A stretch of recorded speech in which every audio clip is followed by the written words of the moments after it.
हम कुछ हफ्तों से इस अध्याय में देख रहे हैं कि कैसे महाराज परीक्षित ने, जब उनको पता चला कि कली पुरुष यहाँ पे उनके साम्राज्य में आया है, तो उन्होंने क्या क्या उपलब्धि कराई जिससे कली पुरुष का जो प्रभाव है, जो कलियुग का प्रभाव है, वो जनसंख्या पे ज्यादा ना पड़ सके। और इस अध्याय में विवरण किया जाता है कि कैसे महाराज परीक्षित वो किसके वंशज थे? पांडवों के वंशज थे। सो जब पांडवों ने देखा कि उनके कुल में एक उत्तम पुत्र हुआ है और जिसको राज्य अभी सौंपा जा सकता है, तो सही समय में उन्होंने भगवत प्राप्ति के लिए हिमालय की ओर प्रस्थान किया। उन्होंने ये नहीं सोचा कि ठीक है, अभी पुत्र तो अभी 25-20 साल का हुआ है, तो मैं और 100 साल तक मैं राज्य करूंगा। ऐसा नहीं, जैसे आजकल हम देखते हैं ना, 90-95 के भी हो जाते हैं लोग, फिर भी उनको राजा बनना है। तो वैसा नहीं था। जैसे ही उत्तम संतान जो उत्तम राजा बन सके यह देखते हैं, तो तभी जो पूर्व राजा होता है, वो जो पूरा जो साम्राज्य है, वो उस उत्तम फ्यूचर उत्तम राजा को सौंप देता है। तो वैसे ही जब पांडवों ने देखा कि जो परीक्षित महाराज है, और उत्तम राजा होने के सबसे बड़े गुण क्या है, वो भी भगवत गीता में भगवान कृष्ण ने ही बताया है। उन्होंने कहा जो राजा है वो खाली शक्ति के आधार पे नहीं बन सकता राजा। वो कैसे राजा बन सकता है? उसके व्यवहार से, ऋषि जैसे व्यवहार से। इसलिए राजाओं को, जैसे हम जनक महाराज के बारे में बात करते हैं, जैसे श्री राम जी के बारे में बात करते हैं, तो उनको खाली राजा नहीं कहा जाता, उनको कहा जाता है कि वो राज ऋषि हैं। और ऋषियों का एक महान गुण होता है, वो क्या होता है कि वो सब जन कल्याण के लिए काम करते हैं। इसलिए जो राजा है उसको राज ऋषि इसलिए कहा जाता है कि उसका जो पूरा जीवन होता है वो जन कल्याण के लिए अर्पित होता है, इसलिए उन्हें राज ऋषि कहा जाता है। सो जैसे ही युधिष्ठिर महाराज और बाकी पांडवों ने देखा कि जो परीक्षित महाराज है वो एक अच्छे राजा बन सकते और एक अच्छे राज ऋषि बनेंगे, तो उन्होंने उस समय पे अपना जो राज्य है उनको सौंप के भगवत प्राप्ति के लिए वो हिमालय की तरफ प्रस्थान हो गए। और जो परीक्षित महाराज है, जब उनको राज्य मिला तो उन्होंने क्या किया? तो उन्होंने सबसे पहले ये देखा कि पूरे राज्य में कृष्ण कथा हो रही है कि नहीं। तो राजा का सबसे जो उत्तम कार्य है, जो सबसे बड़ा जो दायित्व है, वो ये देखना है कि प्रजा भगवान के पास उनकी भक्ति कर रही है कि नहीं। क्योंकि जो मनुष्य जन्म का जो लक्ष्य है वो भगवत प्राप्ति का है।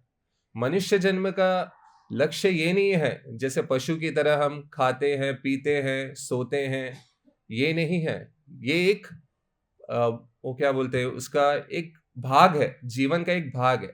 लेकिन अगर आप अपने जीवन को वही मूल स्वरूप मानते हैं कि मुझे खाना है, सोना है, उठना है और काम करना है, तो भागवत ये कहता है कि आप पशु से कैसे अलग हैं। जो आप कर रहे हैं वो पशु भी कर रहा है, उसमें क्या अंतर है? पशु भी खा रहा है, आप भी खा रहे हैं। आप अच्छे प्लेट में रख के खा रहे हैं, पशु डायरेक्ट यहाँ पे जमीन पे रख के खा रहा है। पशु भी सो रहा है, आप अच्छे मैट्रेस में सो रहे हैं, पशु वहां पे ओपन में सो रहा है। तो आपके और पशु में अंतर क्या है? आपके और पशु में, हमारे और पशु में अंतर यह है कि हम भगवत प्राप्ति के बारे में सोच सकते हैं और एक गुरु की शरण लेके हम उस भगवत प्राप्ति को प्राप्त कर सकते हैं। वो भगवान के बारे में हम सुन के उनके पास जाने का वो जो संकल्प ले सकते हैं। तो वो यही है एक राजा का प्रथम कर्तव्य कि वो अपनी प्रजा को उस डायरेक्शन में ले जाए, उस दिशा में ले जाए। और परीक्षित महाराज एक उत्तम राजऋषि थे जो यह देखते थे कि सारी प्रजा कृष्ण कथा और कृष्ण भावनाओं में लीन है, और ऊपर से ये भी देखते थे कि ऐसा कुछ संकट आ सकता है जिस वजह से उनकी कृष्ण भावनाओं में कुछ कुछ ये हो सकता है, कुछ संकट आ सकता है उनमें। तो वैसे ही वो देख रहे थे जब उनको पता चला कि अभी तो कली पुरुष आने वाला है। और कली पुरुष के क्या लक्षण है? कली पुरुष जब आएगा तो उसके साथ उसके जो सहपाठी है वो भगवत जो कथा है उससे दूर ले जाते हैं, जैसे मद्यपान और ऐसी बहुत सारी जो अच्छी चीजें नहीं है जो हमें भगवान से दूर रखती है। तो एक कली पुरुष के अस्त्र शस्त्र है जिससे वो हमें भगवान से दूर रखता है। तो परीक्षित महाराज खाली एक ये नहीं सोच रहे थे कि कैसे हमें प्रजा को कृष्ण भक्ति में लीन करना है, वो ये भी सोच रहे थे कि कैसे हमें प्रजा की रक्षा करनी है। और ये एक उत्तरदायित्व है एक राजा का। जैसे भगवान बोलते हैं कि भगवान क्यों अवतार लेते हैं, जैसे आज हम सब लोगों को पता है कि आज वराह द्वादशी है, आज वराहदेव का अवतरण हुआ था। सो वराहदेव क्यों अवतरित हुए थे? ऐसे उनको लगा ठीक है आज भूमि लोक में जाते, भूलोक में जाते और देखते हैं क्या हो रहा है, इसलिए अवतार लिए थे वो। तो क्यों अवतार लिए थे वो पृथ्वी की रक्षा करने के लिए। किससे रक्षा करने के लिए? एक राक्षस से जिसका नाम हिरण्याक्ष था। तो भगवान चौथे अध्याय में बोलते हैं भगवत गीता के, यदा यदा हि धर्मस्य ग्लानिर्भवति भारत अभ्युत्थानम् अधर्मस्य तदात्मानं सृजाम्यहम्। और उसके बाद बोलते हैं परित्राणाय साधूनां विनाशाय च दुष्कृतां धर्म संस्थापनार्थाय संभवामि युगे युगे। सो भगवान बताते हैं कि वो क्यों अवतरण लेते हैं और अवतार लेके वो क्या करते हैं। सबसे पहले वो बताते हैं कि जब जब धर्म की ग्लानि होती है तब मैं अवतार लेके क्या करता हूं, उस धर्म की पुनः स्थापना करता हूं ताकि सब लोग उसका आचरण कर सके। और जब किससे धर्म की स्थापना, अधर्म का कैसे विनाश करना है, जो भी राक्षस है, जो भी दैत्य है, उनका विनाश करके। लेकिन विनाश करने से पहले एक बहुत महत्वपूर्ण काम करते हैं भगवान, क्या है? परित्राणाय साधुनाम। भगवान इसलिए नहीं अवतार लेते कि उनको राक्षसों का वध करना है, वो तो भगवान वैकुंठ में बैठ के गोलोक वृंदावन में बैठ के भी कर सकते हैं। वो बोलेंगे कि मैं उनके हृदय से बाहर आ जाता हूँ, वो जो दैत्य राक्षस है वो वैसे ही मर जाएगा। लेकिन भगवान स्पेशली इस भूलोक में अवतार इसलिए लेते हैं क्योंकि वो अपने भक्तों की रक्षा करना चाहते हैं। सो प्रथम कार्य है, इसलिए वो श्लोक में भी आप देख सकते हैं, परित्राणाय साधूनां विनाशाय च दुष्कृता। सो ये जो साधु है उनकी किससे रक्षा करनी है? दुष्कृता। दुष्कृता का मतलब वो है जो भगवान ने जो कहा है उसके विरुद्ध जो काम करता है उसे हम दुष्कृता बोलते हैं। जैसे 16 अध्याय में भगवान ने पूरा बताया कि कौन दैविक भावना से जीता है और कौन दैत्य भावना से जीता है। दैत्य और दैविक ऐसा नहीं है कि अगर आप कोई कुल में पैदा हुए जहां पे दैत्य कुल है तो आप दैत्य होंगे, ऐसा नहीं है। वो जो भावना आप रखते हैं वो डिसाइड करता है कि आप दैत्य हैं या देव है। और सबसे अच्छा है, हमारे पास उदाहरण है प्रहलाद महाराज, जो एक दैत्य कुल में हुए, लेकिन उन्होंने इतना उत्तम भक्ति किया कि भगवान उनकी रक्षा करने के लिए नरसिम्हा रूप में अवतार लिए। सो इधर जब वराहदेव किस लिए आए? क्योंकि उन्होंने ब्रह्मा जी और सारी देवताओं की प्रार्थना सुनी। और उन्होंने क्या प्रार्थना की भगवान से कि हे भगवान, हम संकट में हैं। जैसे आज के श्लोक में भी ये बताया जा रहा है कि जो धर्म बैल के स्वरूप में है और जो पृथ्वी देवी जो गाय के स्वरूप में है, वो एक दूसरे से वार्तालाप कर रहे हैं और उस वार्तालाप में वो अपने दुख को बांट रहे हैं और वो बता रहे हैं कि कैसे ये कलयुग के आने से हमें इतना दुख मिल रहा है, इतना कष्ट मिल रहा है। तो वैसे ही जब वराह हिरण्याक्ष ने पृथ्वी देवी को उनके जो उधर से डिस्प्लेस किया था, तब भगवान ने अवतार लेके किसकी प्रार्थना से भगवान ने अवतार लिया था? देवता और ब्रह्माओं और पृथ्वी के, और आके उनकी रक्षा की थी। सो उनकी रक्षा के समय उनको एक राक्षस से लड़ाई करनी पड़ी। वो कौन से राक्षस थे? हिरण्याक्ष। सो उनसे युद्ध करके उनका संहार करके उन्होंने पृथ्वी की रक्षा की। सो जैसे भगवान ये जो रक्षा का दायित्व लेते हैं, वैसे हम सब इस समाज में हमारा एक कर्तव्य रहता है। वो कर्तव्य वापिस भगवान ने उसको 4 इसमें बांटा है, जैसे ब्राह्मण, क्षत्रिय, वैश्य और शूद्र। ब्राह्मणों का क्या कर्तव्य है धर्म का संस्थापन करने के लिए? कि वो जो वेद और शास्त्र में जो कहा गया है, भगवान ने जो कहा गया है, उसका आचरण करवाएं। और वो किससे आचरण करवाते हैं? क्षत्रियों से। क्षत्रिय मतलब एक पुलिस डिपार्टमेंट है। जैसे अभी हमारे ये मॉडर्न काल में हम देखते हैं ना, गवर्नमेंट कुछ पॉलिसी बनाती है, लेकिन उसको इम्प्लीमेंट करने के लिए कौन होता है? कुछ लॉ एजेंसी होती है, जैसे पुलिस डिपार्टमेंट हो या फिर कोई इनकम टैक्स डिपार्टमेंट। अभी रिसेंटली बजट अनाउंस हुआ था, तो फाइनेंस मिनिस्टर बजट तो अनाउंस कर दिया, लेकिन उसको इम्प्लीमेंट कौन करेगा? तो एक इनकम टैक्स करके एक डिपार्टमेंट है जो बजट में जो भी बोला गया उसको इम्प्लीमेंट करेगा।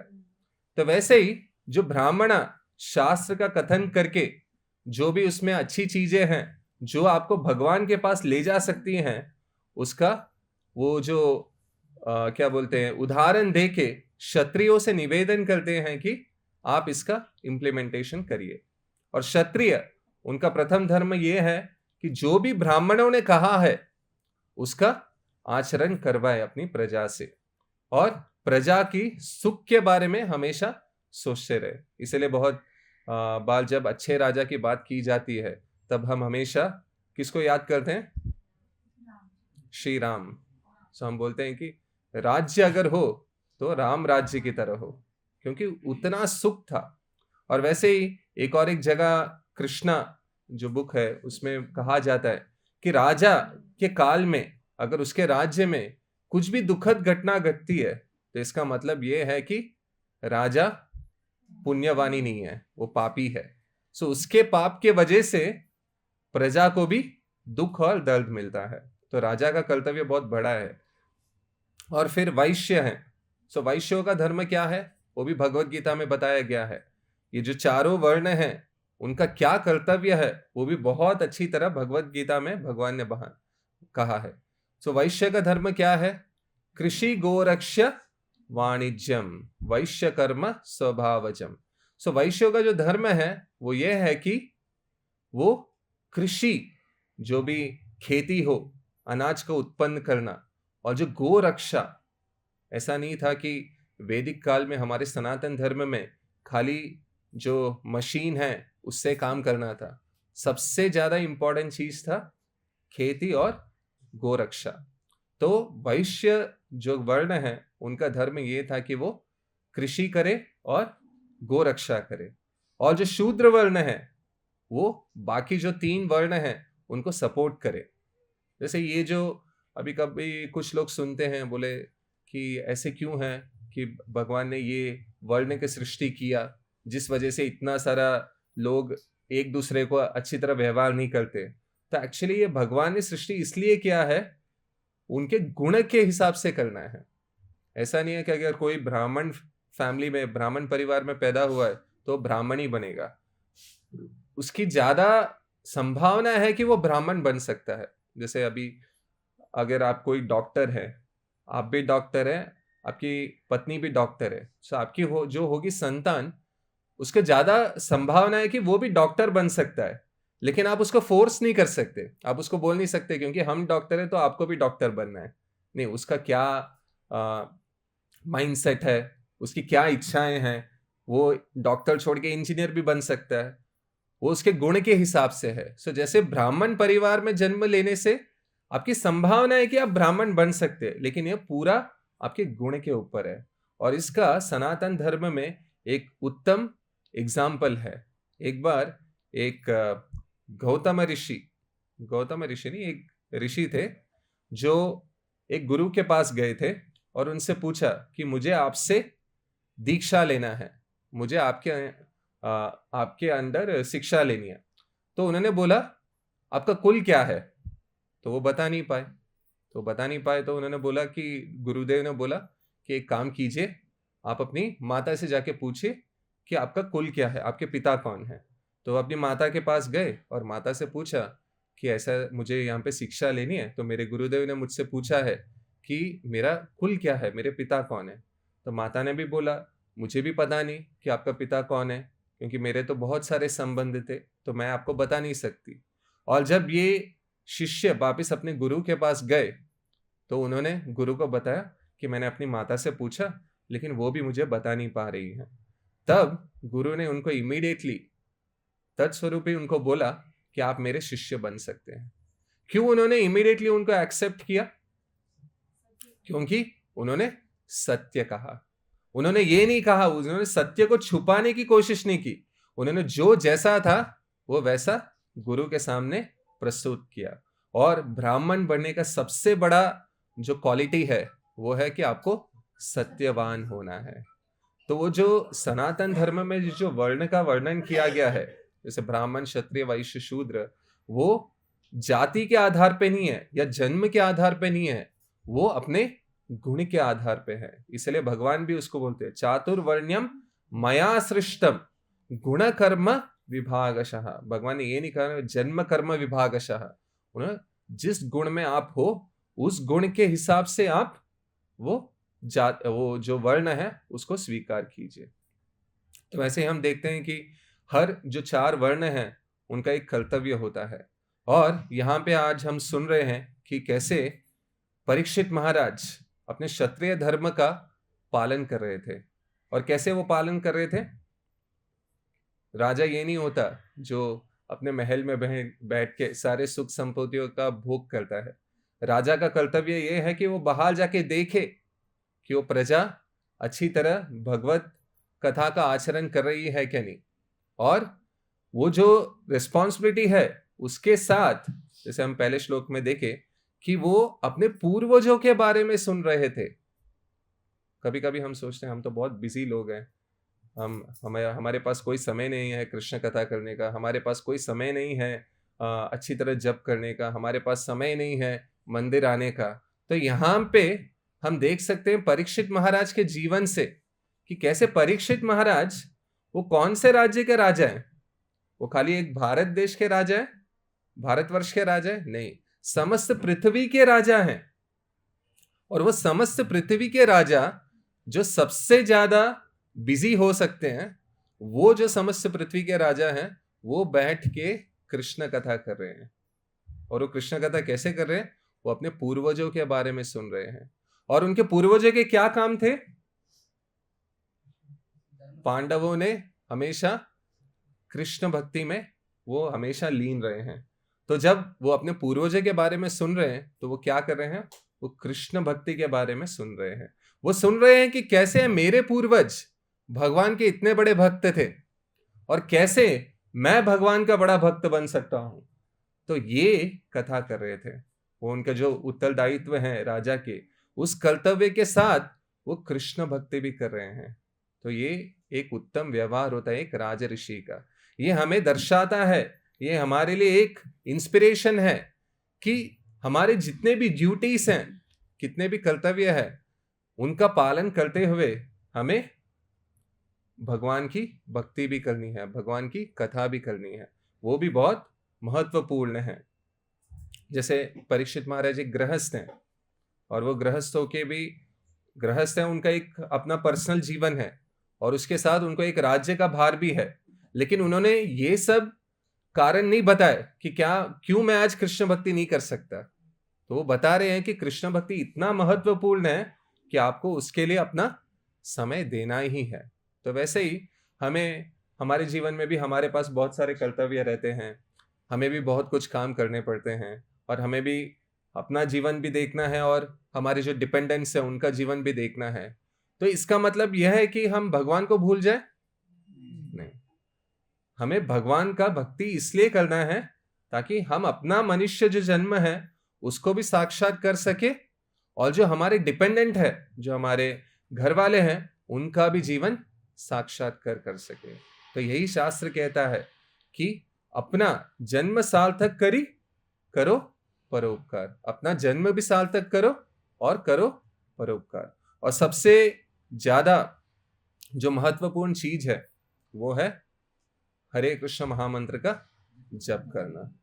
अब हम हरे कृष्ण महामंत्र का जप नहीं करते तो हम कलयुग जो कली पुरुष है उसको इनविटेशन दे रहे हैं कि आ जाओ, हमारे घर पे भी आ जाओ और हमारे घर पे आके आप अपना साम्राज्य का एक, वो बोलते हैं ना जैसे हर देश में एक एम्बेसी होता है, जैसे इंडिया में अमेरिका एम्बेसी होता है, जैसे अमेरिका में इंडियन एम्बेसी होता है, हर देश का एक एम्बेसी होता है।